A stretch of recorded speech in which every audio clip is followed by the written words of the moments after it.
All right. So I do believe in ladies first, so you go ahead and start it off. Thank you. So, Story, thank you so much for having me in your space despite this quarantine. My name is Jamie Zarslela, newly married, y'all. So it's officially Jamie Zarslela, you feel me? Um, and because I'm newly married, I am really excited to see this, but I'm just a person who is a poet. Um, I'm I'm consider myself somebody that wants to be a black voice that gets heard and expresses for other black voices. Um, and yeah, and for the host, Story, I've worked with him so many times and so many different things. So I'm so happy that we can share this with the audience today or whenever you're watching it. Awesome.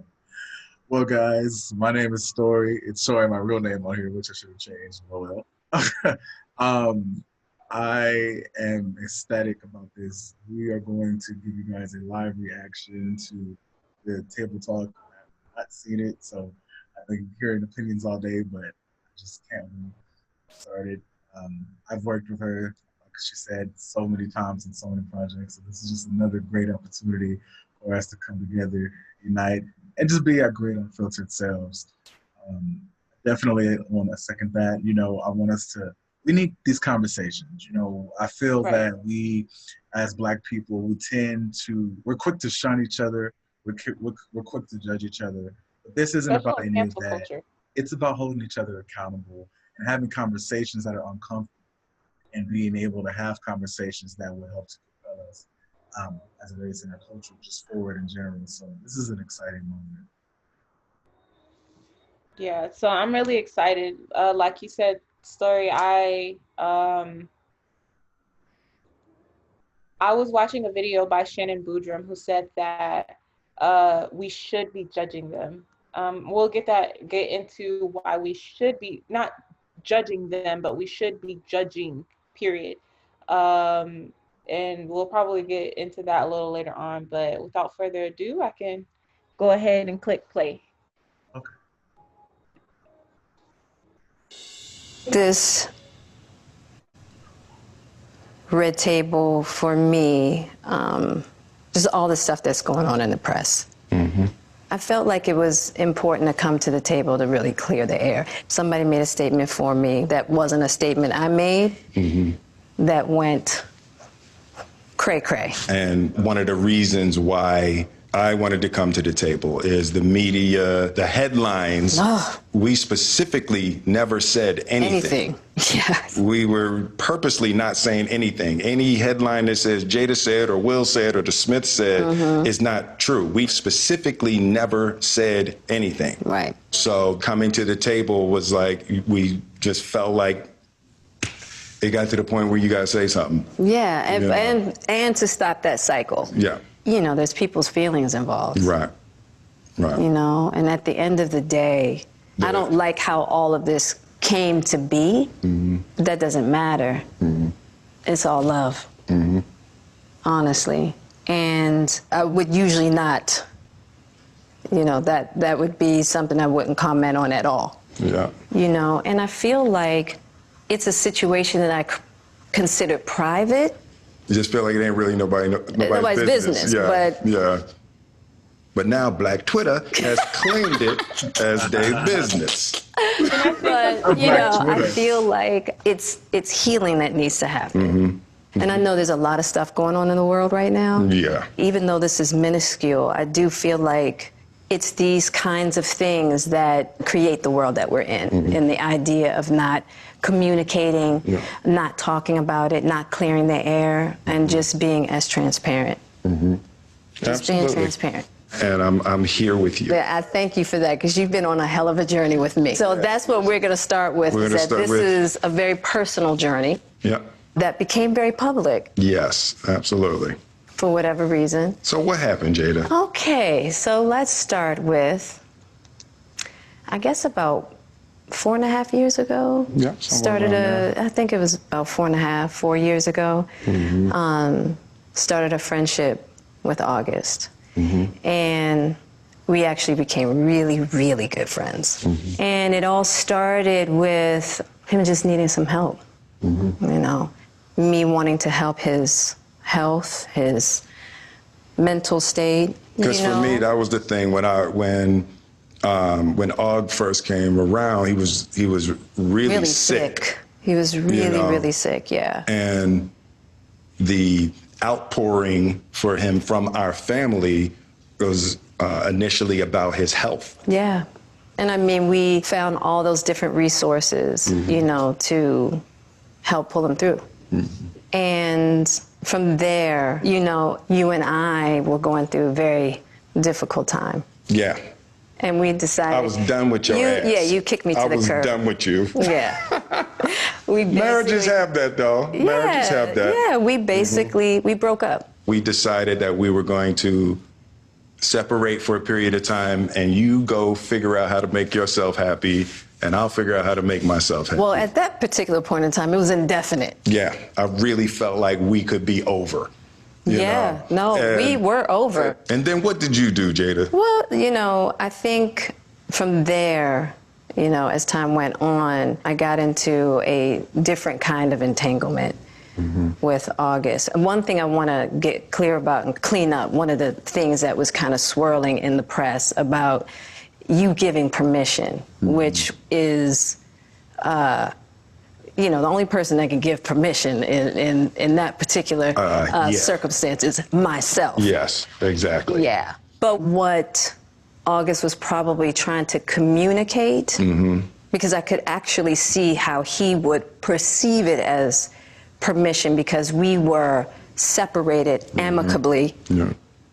And I think he also wanted to make it clear that he's not a homewrecker, which he's not. I think, so, I mean, because this is your red table and you like brought yourself to the red table.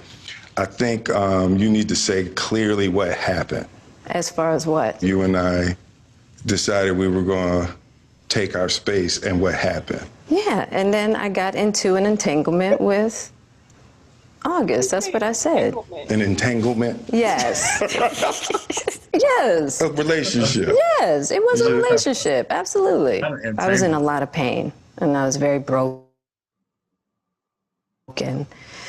Of that relationship, I definitely realized that you can't find happiness outside of yourself. And luckily enough, you and I were also going through a process of healing in a much different manner. I would definitely say we did everything that we could to get away from each other, only to realize that that wasn't possible. So we come to the red table. So I'm in the Jada position right now. So, you know, you, during that time, launched into an interaction with August. What do you feel like you were looking for? I just wanted to feel good. It had been so long since I felt good. And it was really a joy to just help heal somebody. I think that has a lot to do with my codependency, which is another thing that I had to learn to break in this cycle. Just that idea of needing to fix and being drawn to people that need help, whether it's your health or whether it's your addictions. There's something about that childhood trauma that feels as though it can be fixed through fixing people versus fixing me. And I think that that whole process with Aug really showed me that and taught me that. And I'm really grateful for that lesson. I feel like that husband, like I'm with you at the press conference. I'm that husband, now I got to be with you at the press conference while you like tell the world about your transgressions.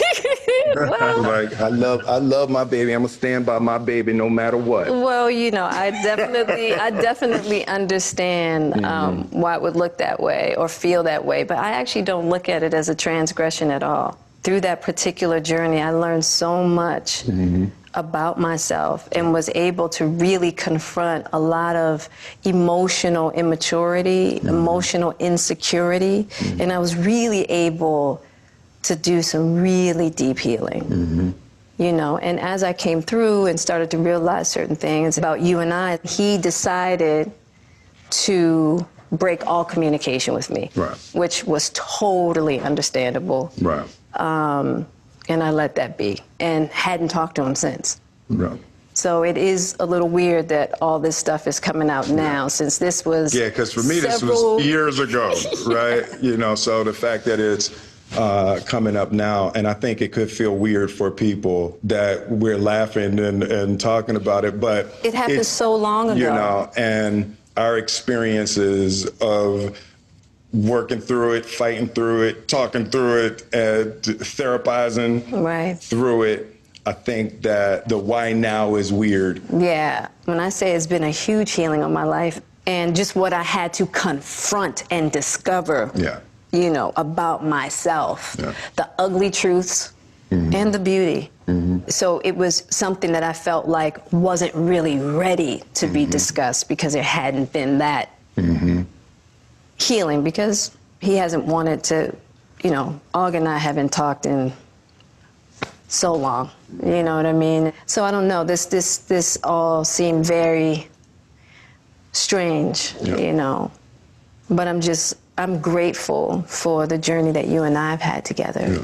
Because I feel like there are a lot of couples that go through those periods, and a lot of couples that have to separate and think it's over, and you know, the one thing I'll say about you and I is that there's never been secrets.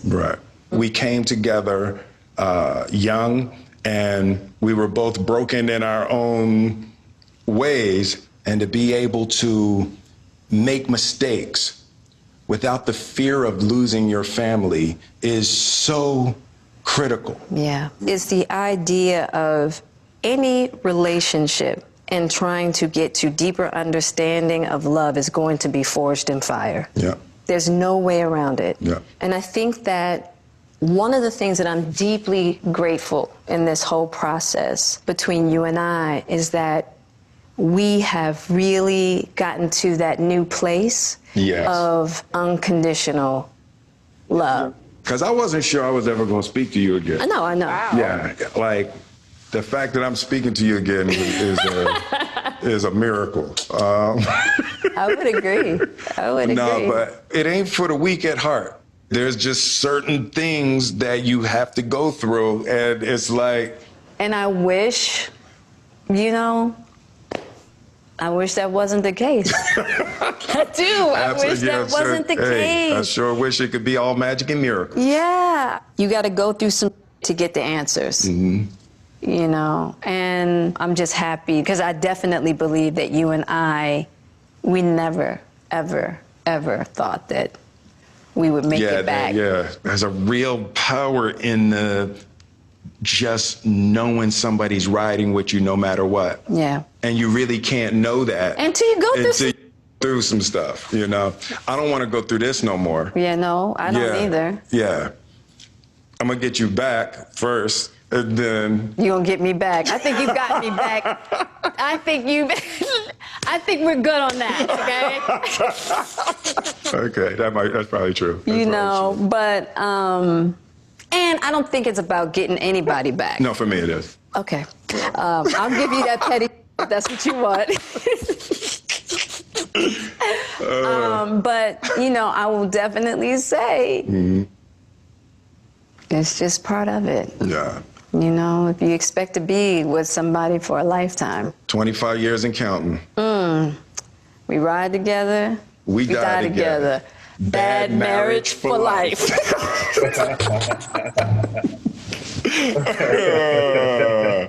That's terrible. It's the truth. It's the truth. But yeah, it's just part of the journey. I told you the first year we were married. What'd you tell me? That I can love you through anything. And I didn't believe you. Yeah. If somebody looked through a crystal ball and said, this, and this is going to happen, I'd be like, no way. Yeah. You thought I was that I didn't have the girth that it was going to take to ride with I you through. I didn't know if you would be willing to find the deep capacity to love me. Yeah.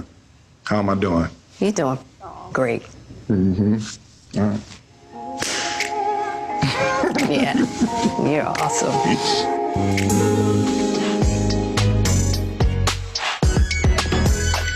So with that being over, that's beautiful. With that being over, I think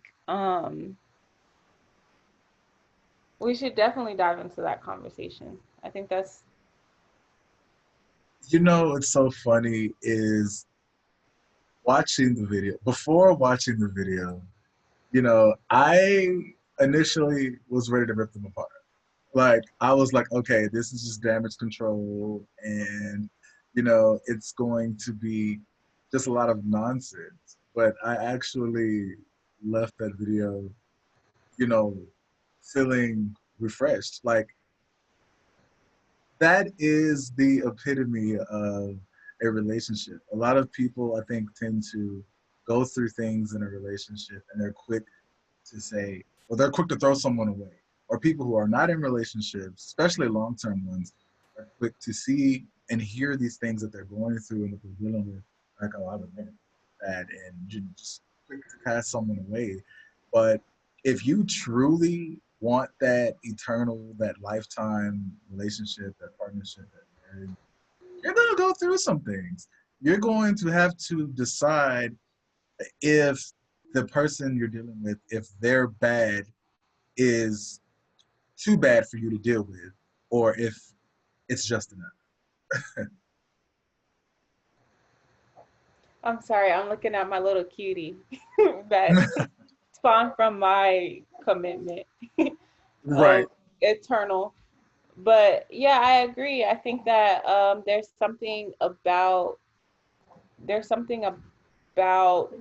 this fairy tale idea of, my sister just said there's something about the name Jesus, as in the song. But I think that there's something about this idea of this fairy tale love that was created by Disney.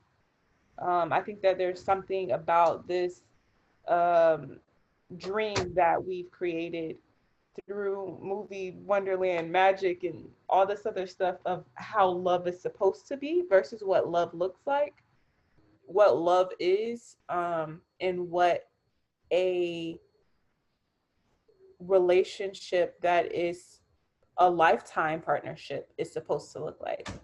Um, to me, lo- and I've told my husband this, I did not marry him. I didn't marry him because I loved him. I love him, and I loved him then, and I love him now. But I didn't marry him for love because sometimes love isn't enough, and I've seen it in past relationships with people that I've been with. I've seen love not being enough for maybe, an example with my parents. I've seen love not being enough.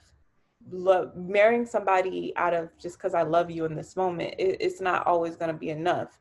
We went through, and I think it's funny that I met him on a day where the weather was bad. I met him and we started talking on a rainy day. And there's this one time we were going through a rocky patch in the middle of my pregnancy, and um, it rained outside, and we went to go play in the rain. It was probably midnight on a Saturday or Friday, Saturday, Sunday, sometime like that. And we went and ran downstairs in our clothes that we had on, and we went to go play in the rain and in the mud. And that's why I married him, because he was somebody that through a storm I first of all, I feel like us meeting on a not so good day was a good omen, not a bad omen, but a good omen. And I feel like with the with us being able to find the joy in the midst of a storm, that that was enough for me. And I think that that's what Will and Jada have, is that when they say that they have a partnership for life, when you think about how long you're going to live, that's the rest of your life. If God willing you're living 80 plus years, and that's a long time to put up with somebody's storm. That's a lot of storms that y'all going to see. So I think that that's something that I admire, regardless of whatever it was that her transgression or not transgression, whatever it was that she decided to do. Because love isn't always going to be enough. Well, you know, it's almost like that saying, and I'm probably gonna say it wrong. I think it's from Bob Marley. Um, it's some like to feel the rain, others like to get wet, and it's really true. Like some people are addicted to dysfunction. So we're Mm-hmm. not condoning what people don't understand. Will and Jada, nor ourselves, we're not condoning dysfunction, nor are we condoning dysfunctional relationships. However, you know, you're going to go through rainy times. You're going to go through storms when you're with someone, and you know. Your video went away. Yep, I'm coming back. Okay, Okay. you know, you're going to go through, you know, storms. You're going to go through situations. Mm-hmm. Is Are you going through them just to go through them, or are you going through them to get through? Are you addicted to the dysfunction, or are you getting to a place where you're going through things, you're learning, and you're elevating? You know, Mm-hmm. I think our generation is really quick. For one, there's more people in the world, especially in our generation, that are either single because they have such a horrible view, or their standard of what a relationship should be is unrealistically high, or there are a lot of people who are in dysfunctional relationships, who are in relationships just to say I that. have And to speak on that though, because you said, now when you say unrealistically high, I don't want the audience to confuse that you need to drop your standards. But there are some things that are unrealistic. A man is not me. I'm pansexual. I'm in a hetero relationship. But for my as a cisgender woman who's in a hetero relationship, there's this idea of our culture with a man is supposed to be able to love you all the time, give you all the attention that you feel like you need, and make all this money for you to buy and get your nails done and get all the stuff done.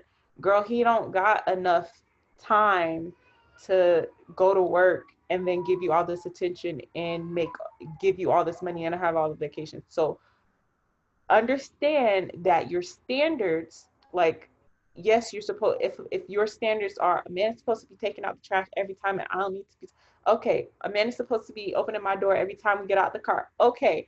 But if you think that a man is supposed to be doing juggling life and being so perfect when you're not perfect and you're not leaving room for him to be perfect, then that's a different thing. But because I don't want no, I want, as Will said, I want Black Twitter to come for us because you said that. yes, But yes, continue. well, I guess I'll expound on that a little bit more.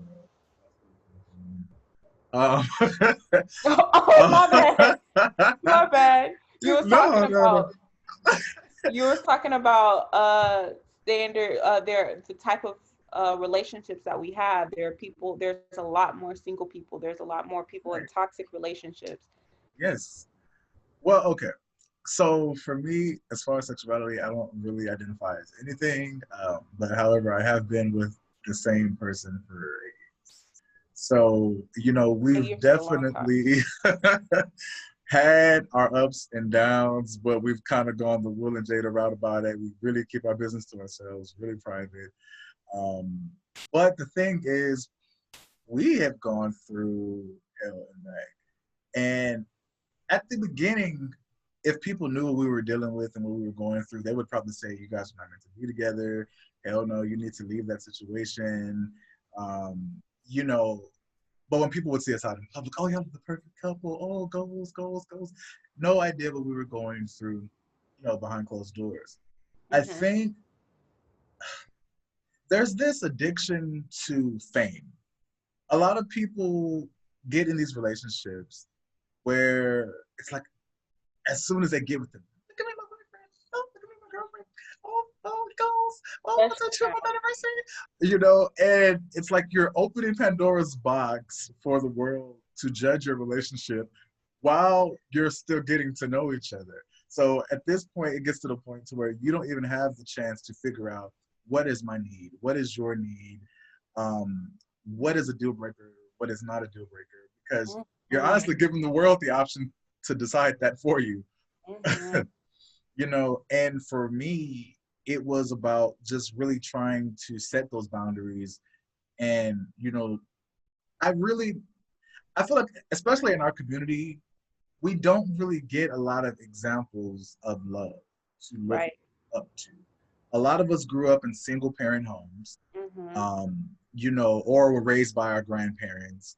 So a lot of us didn't have examples of love. So our love is literally just trying to figure it out day by day by day. And then we learn to coexist with dysfunction because we grow up and we're raised in dysfunction and we just keep it going. For me, um, I can say I was blessed to see an example of Black love. Um, but at the same time, it wasn't perfect either. My grandfather was who raised me. He was 75 years old. That's his soul. And him and my grandmother, not my mother, him and my grandmother literally were the example of ride or die. Like they were literally together until my grandmother passed away of cancer, and he had her in the hospital bed at our home and took care of her each and every day.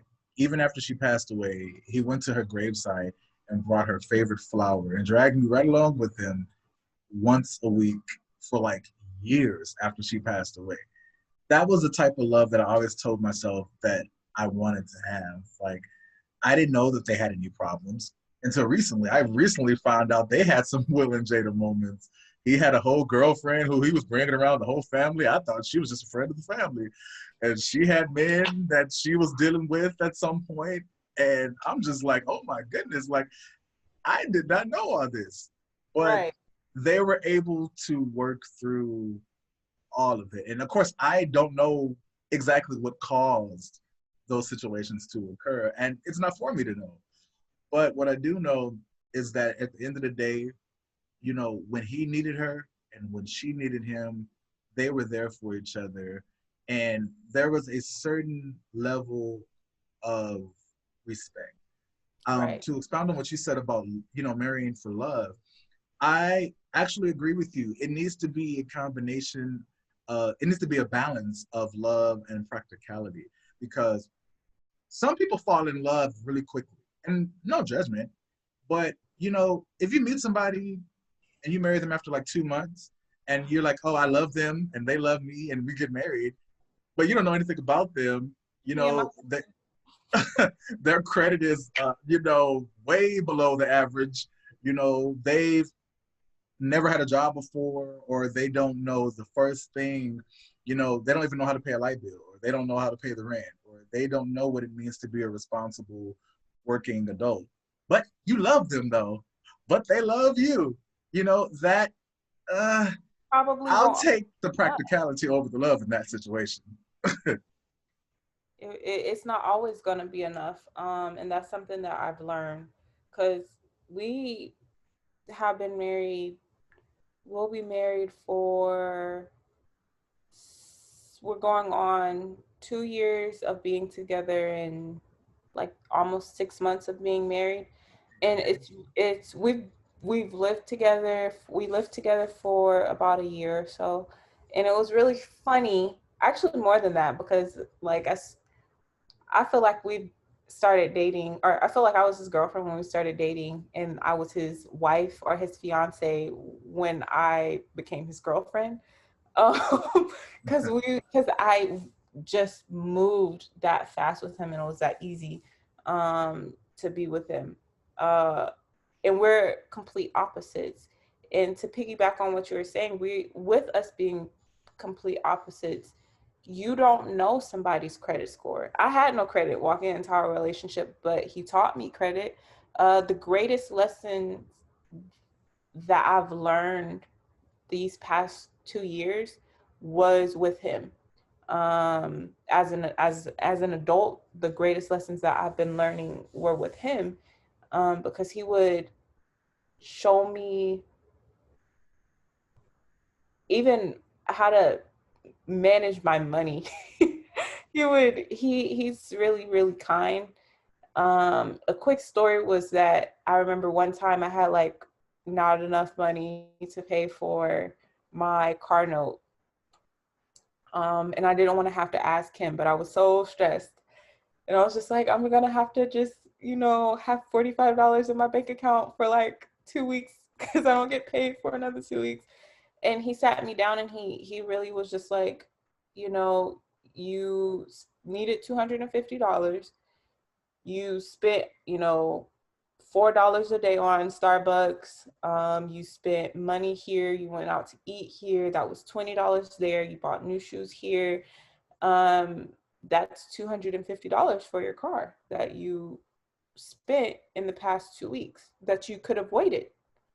Um, and then he gave me the $250 to pay Right. for my car.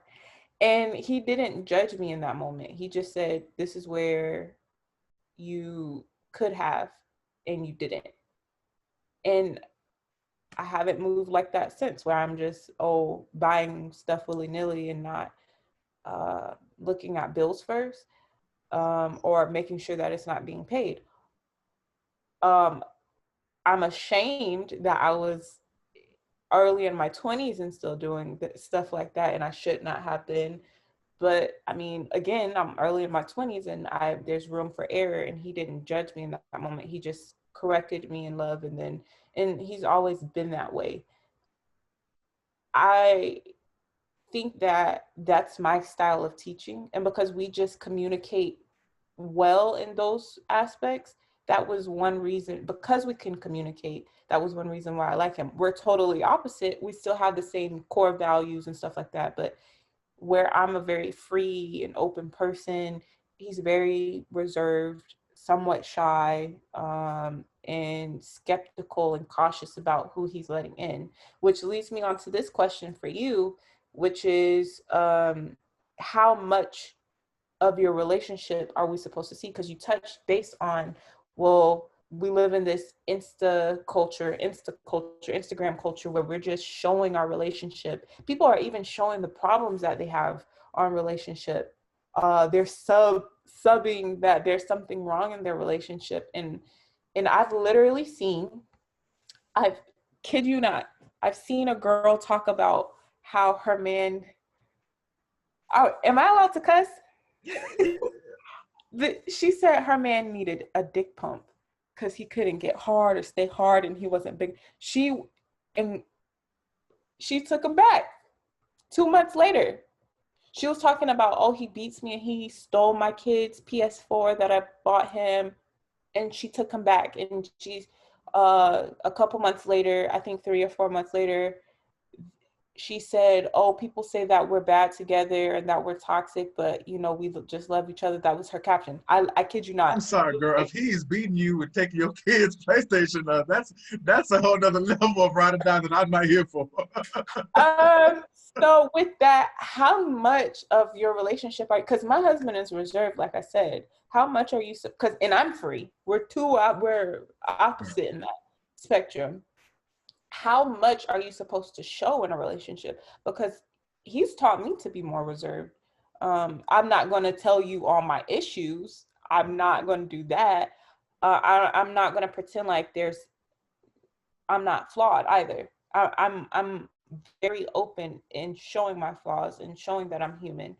Um, if anybody that knows me knows that I'm going to tell you, oh, this was something I messed up in.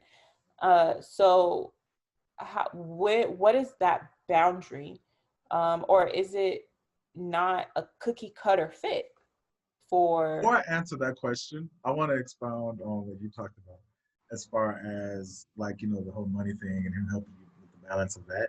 Um, there is nothing wrong with that.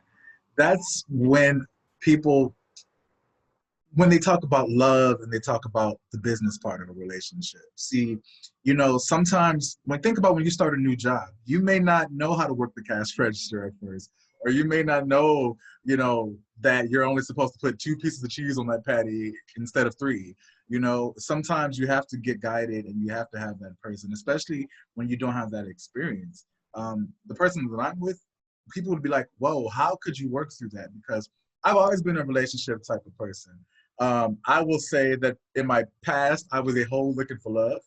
Not literally a hoe, but I thought that if I would give someone really good, passionate sex, that would make them fall in love with me. If I already liked them and wanted to be with them, and that would solidify the relationship. But no, I was just wasting my goodies on people who didn't deserve it.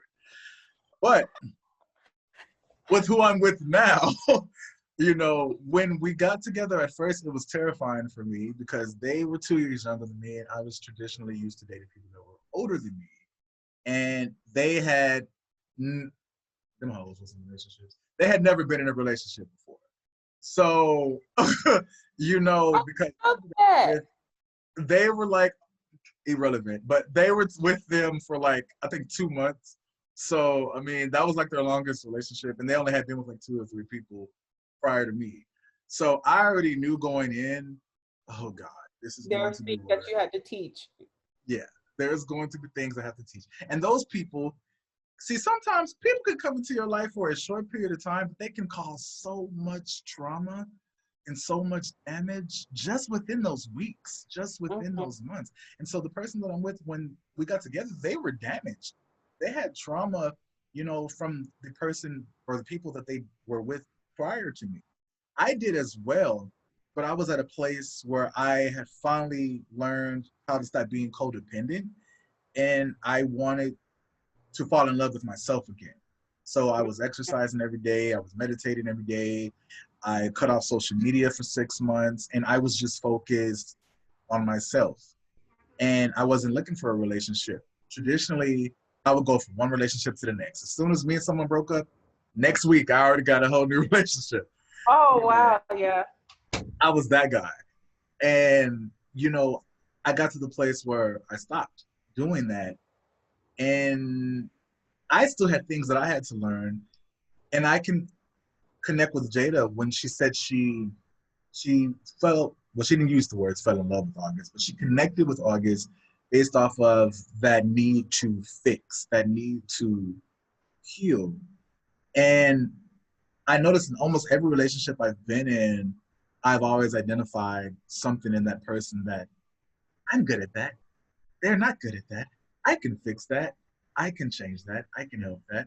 I remember And I remember I was in a relationship and you were like, uh-uh, you're with this person because you want to fix them. You're with this person because they're sick or they need you, and that's problematic. And you recognized it, and you told me you recognized it in me because it was a portion of you that you grew out of. And I was just like, no, it's not. It so was. It so was. so, I mean, exactly. So, I'm sorry, I like went on a whole tangent there. Okay, your question was how much of your relationship Okay, should should you you show? show? So there's not, I can't speak for all relationships. What I will say is make sure that your relationship is solid before you start showing it. Now, you want your memories, take your pictures, record your videos, build all that up. So whenever you are ready to go public to the world, you can just start putting all that out there. Oh, I remember we did this, I remember we did that, da, da, da.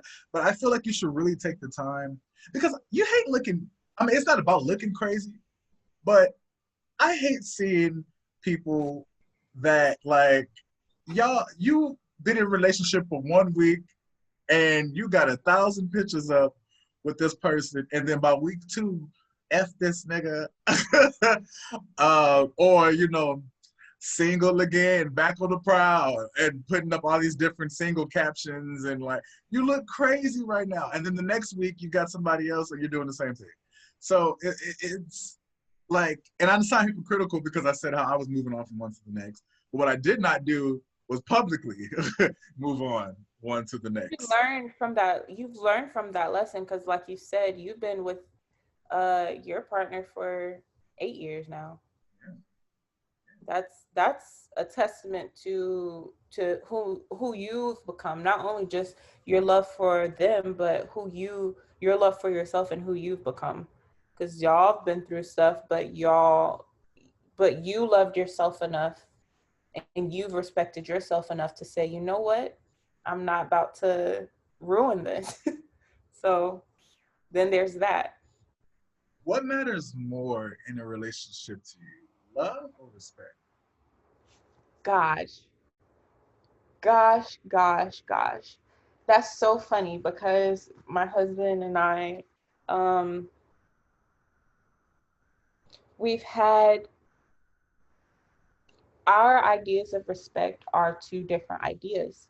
Just like our ideas of love are two different ideas.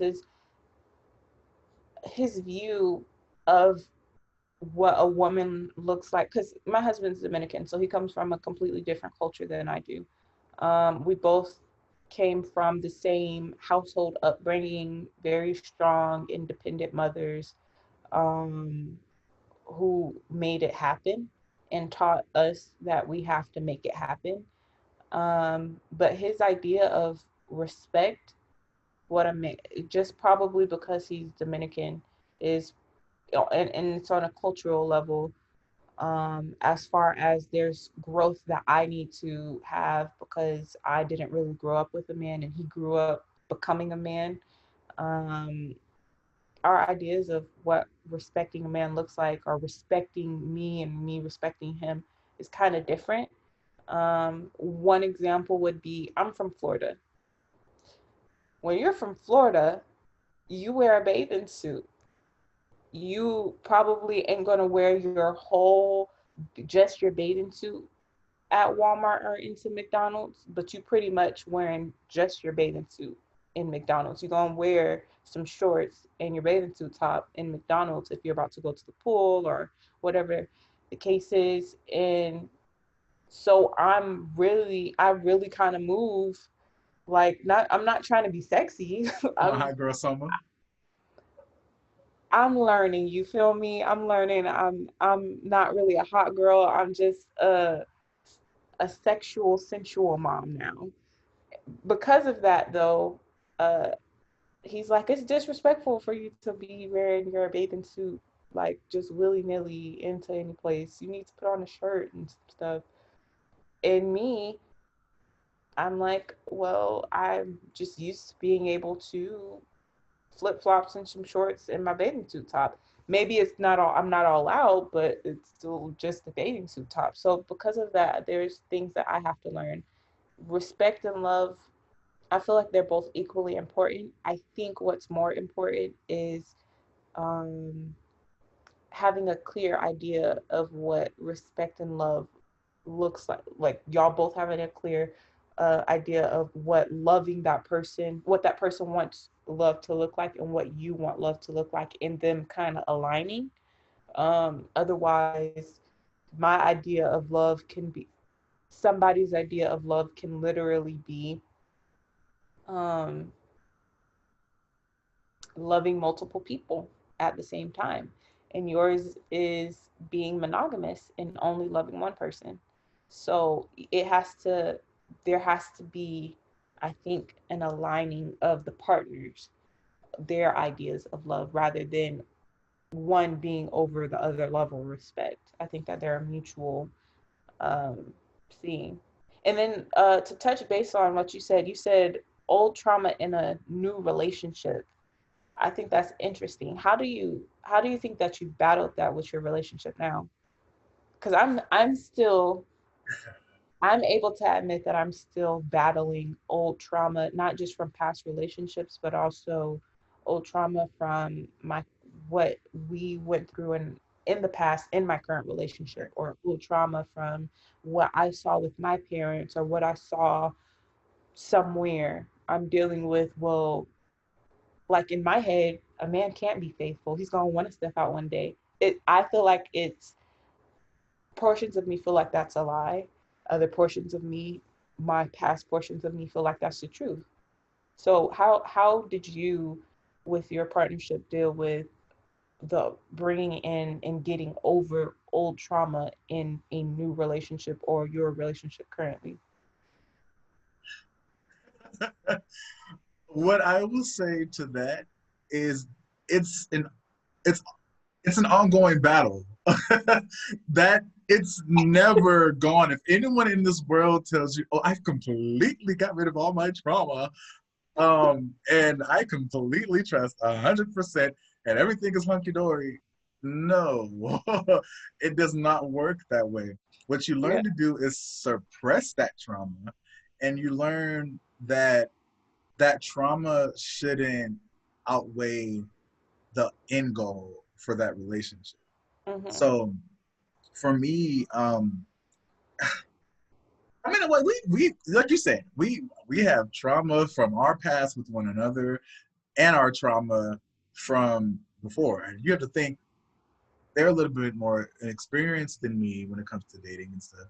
I've been in relationships since I was like 13. So my list of trauma and their list of trauma is like here. So, you know, it's an ongoing battle, I'll be honest, but you have to get to the point to where you stop looking for stop looking for relationships to heal me and heal the relationship with me. Mm-hmm. Because when I got with them, I opened up about all my past. I opened up about all my relationships, all the abuse and all the things that I went through in relationships and just growing up with my family and everything. And I thought that by doing so, this person knows everything about me. They know how much I've been hurt. They'll never hurt me. They'll never do anything to hurt me or make me feel less than because they know I've already been through that. Wrong. It doesn't quite work that way. They are human. Well, we are all human beings having a spiritual experience. That's what the conversation. But they're human and they're going to make mistakes. They're going to fail you. They're going to disappoint you, and you're going to do the same. So, in regards to the trauma, honestly, you have to get to a point to where you're able to know your triggers and know how to navigate your way through those triggers Yeah. instead of allowing them to actually trigger you. I'm not gonna lie. I've been cheated on in almost every relationship that I've been with. I've been in many abusive relationships, from family members to relationships, and with that, it caused me to be very insecure in a relationship. It caused me to think every little thing is a red flag for cheating. Oh, you don't ever eat lettuce or tomato on your sandwich. Now you're eating. Who got you eating lettuce and tomato? Sorry, stop. Are you for real? That's so crazy that you say that. That's so crazy because I don't want anybody to feel like that isn't normal, but literally, because that's something that I have to deal with. That's literally saying, I'm like, wait a minute, why you started saying this phrase? You're Dominican. That's an old phrase. Who taught you that phrase? That's an old Black phrase that I know you ain't been around a whole bunch of old Black people like that for you to know something like that type Right. stuff. Or for him to be like, you posted this picture. Did you post this picture for somebody? I'm like, no, I just thought I looked good in this post. Like, I didn't even realize that. I didn't even think about.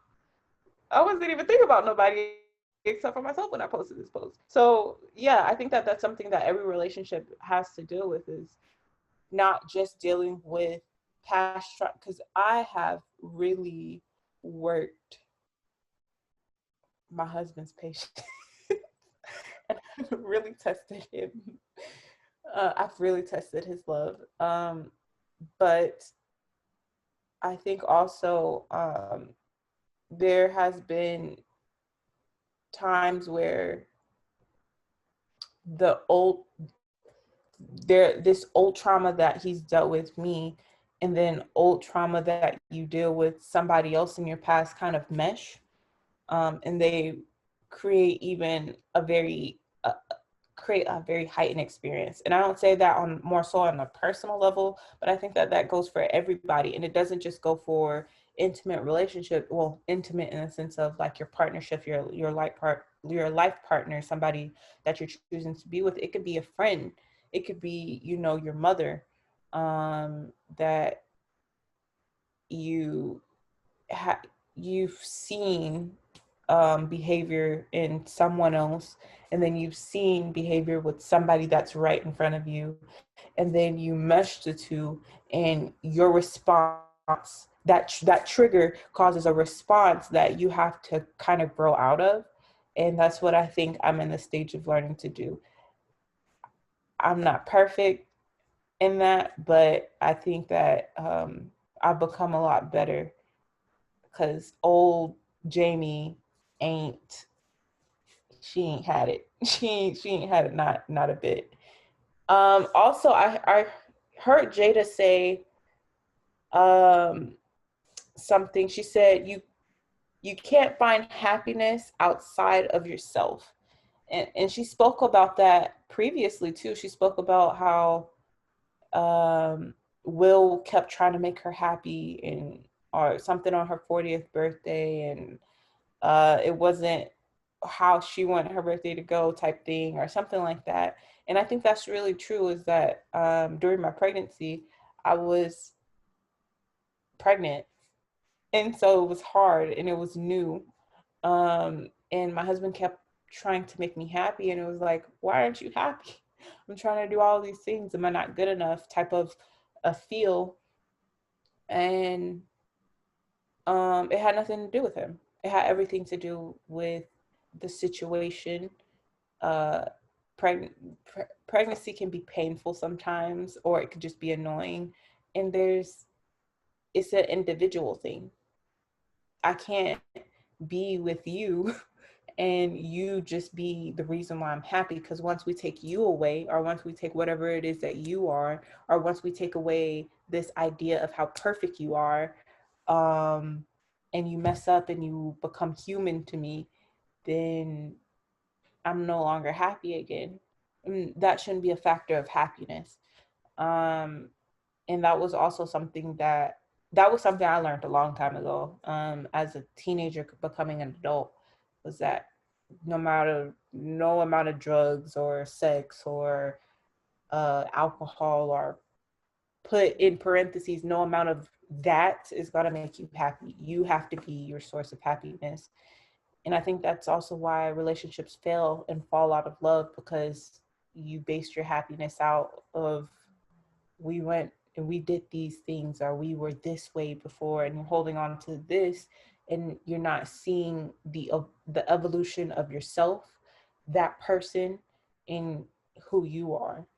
Um, how do you how did you come to really truly love yourself so that you could love your partner more? What was it that you had to do? And do you know their love language? Like, because I know that, like, I'm not an affectionate person, but my husband is. Well, I don't think he'll like me to say that as much, but he's more affectionate than I am. I'm more like, nah, go do something for me. Like, I'm out of what it is that you do. He likes words of affirmation and stuff like that. Say that again. I think my phone's on. Ah, don't lie at me. You can still hear me, guys, right?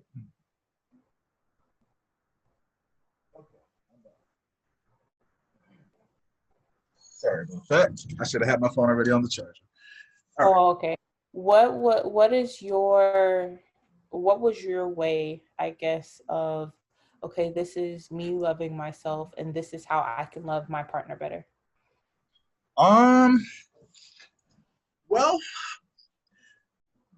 when we started going through our issues, I became very selfish. When someone hurts you, you don't hear them. You only feel the hurt. If someone comes up to you and they pinch you, you feel that pain, and then you immediately think you purposely did that, and you don't care for the why. You don't believe the why. So when we started going through our rough patches, I was the type of person that would shut them out completely. I don't care why. I told you what I went through. Now you're putting me through something. I don't care about your feelings. I don't care about your justifications. I don't care about your explanations or your reasoning why. All I know is you hurt me and I don't like the fact that you hurt me.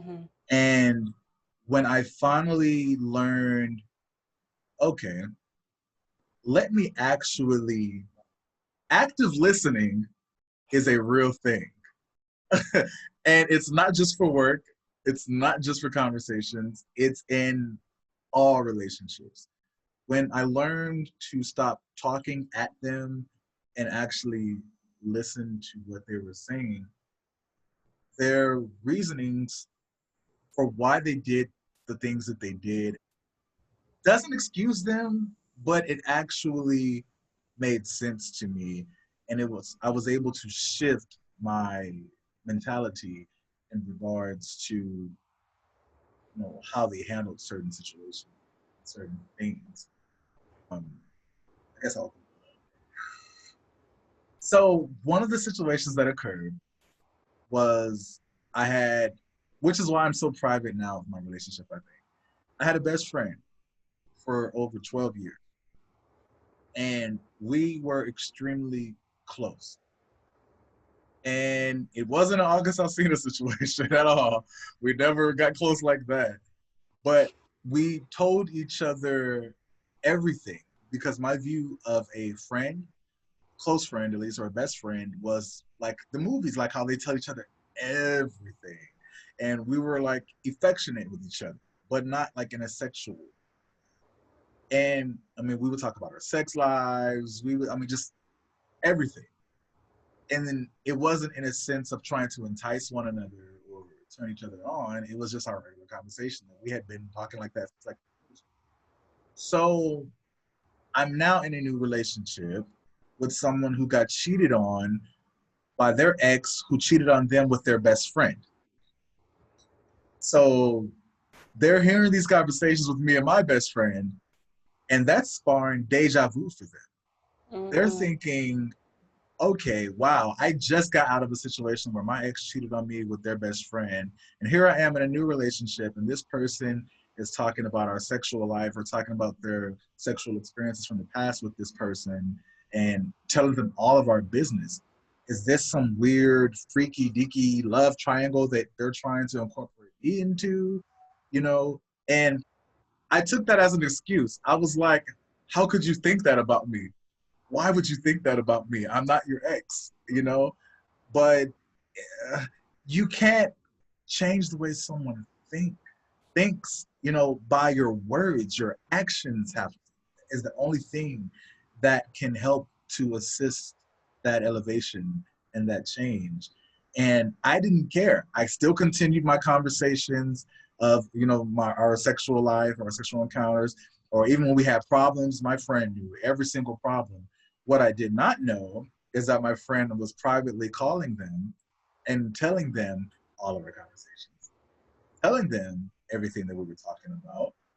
And, it got to the point to where my friend was being very disrespectful to the relationship. They were doing things like they would come around and first off, if me and my person I'm with aren't even wrestling and rolling around the floor, you don't even know them like that. Why are you coming over and tackling them on the floor and wrestling with them?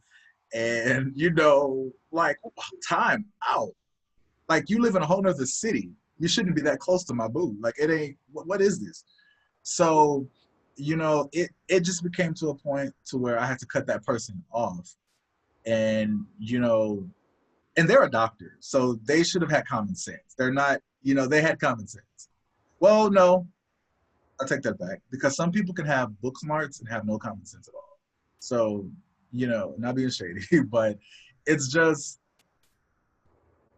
you have to know when to eliminate Oh, certain. that person? Oh, wow. Really? Never would have suspected that. Okay. So sometimes you have to really listen to your partner. Yeah. And sometimes you're going to make hard decisions. You're going to make uncomfortable decisions. There's going to be people that are not going to fit in that puzzle that you and your partner are crafting and building together. And you have to decide,